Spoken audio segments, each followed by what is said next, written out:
Asansol Durgapur police commissionerate এলাকার 1170টি Durga Puja committee এই বছর দুর্গাপূজার সময় রাজ্য সরকারের কাছ থেকে অনুদান পাবে। রাজ্য সরকার এই বছর প্রতিটি দুর্গাপূজা কমিটিকে 85,000 টাকা করে সরকারি অনুদান দেওয়ার ঘোষণা করেছে।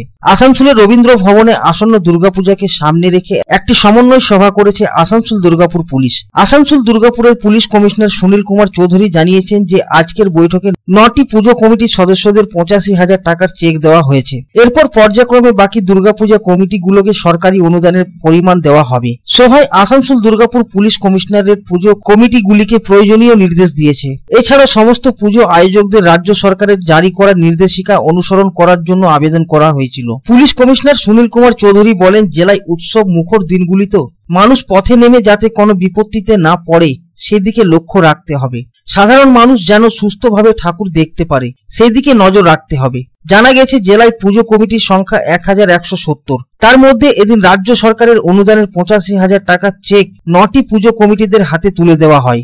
আসানসোল দুর্গাপুর পুলিশের মধ্য ও পশ্চিম অঞ্চলের পুজো কমিটির সঙ্গে এই সমন্বয় সভার আয়োজন করা হয়েছে। আসানসোল দুর্গাপুরের পুলিশ কমিশনার সুনীল কুমার চৌধুরী ছাড়াও পশ্চিম বর্ধমানের ডিএম এস পন্নাবালাম, আসানসোল মিউনিসিপাল কর্পোরেশনের ডেপুটি মেয়র ওয়াসিমুল হক, মেয়র পরিষদ সদস্য গুরুদাস চ্যাটার্জি, পশ্চিম বর্ধমানের জেলা মুখ্য স্বাস্থ্য আধিকারিক CMOH ডক্টর ইউনিস খান, আসানসোল বিভাগীয় শাসক বিশ্বজিৎ ভট্টাচার্য, ডিসিপি সদর Arindam Kumar Anand, DCP traffic PVG Satish, DCP central Dhruba Das, Asansol Durgapur police কমিশনারেটের সমস্ত থানার অফিসার ইনচার্জ, দমকল বিভাগ সহ বিভিন্ন দপ্তরের আধিকারিকরা উপস্থিত ছিলেন। রাজ্য বিদ্যুৎ বিতরণ নিগম, স্বাস্থ্য দপ্তর কি পুলিশ আপনাদের উপর চাপিয়ে দিচ্ছে।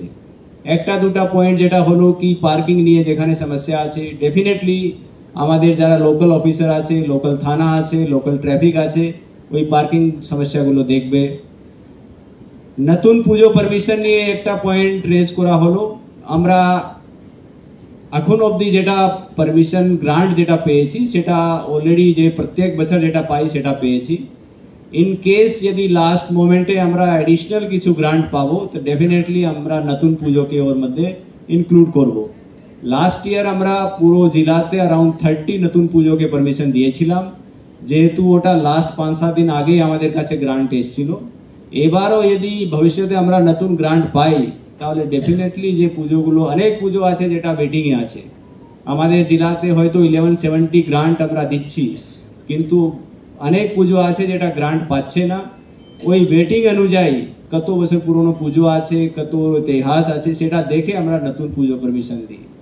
তো এটা আপনারা রেস্ট অ্যাসিওর থাকুন, এরকম লাস্ট মোমেন্টে যদি আমাদের কাছে কোনো গ্রান্ট আসবে ডেফিনেটলি আমরা নতুন পুজোকে ওর মধ্যে ইনক্লুড করব।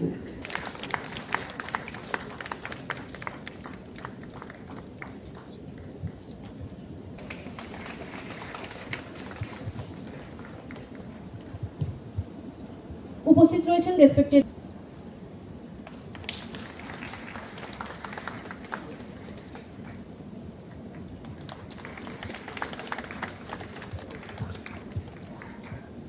আসানসোল থেকে সন্তোষ মণ্ডলের রিপোর্ট, পাবলিক টাইমস।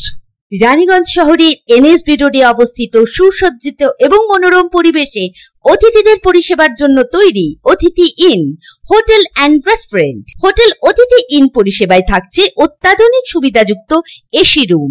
অতিথি ইনে পকেট ফ্রেন্ডলিতে আপনি পাবেন single and double bedroom. Festival সিজনে থাকছে স্পেশাল ডিসকাউন্ট। তাই উৎসবে অনুষ্ঠানের যে কোনো দিন পাশেই পাবেন হোটেল অতিথি in, metro plaza, NSB road, Raniganj, Muthoot finance building. যোগাযোগ করুন এই নাম্বারে 7872933666 এবং 9434133666।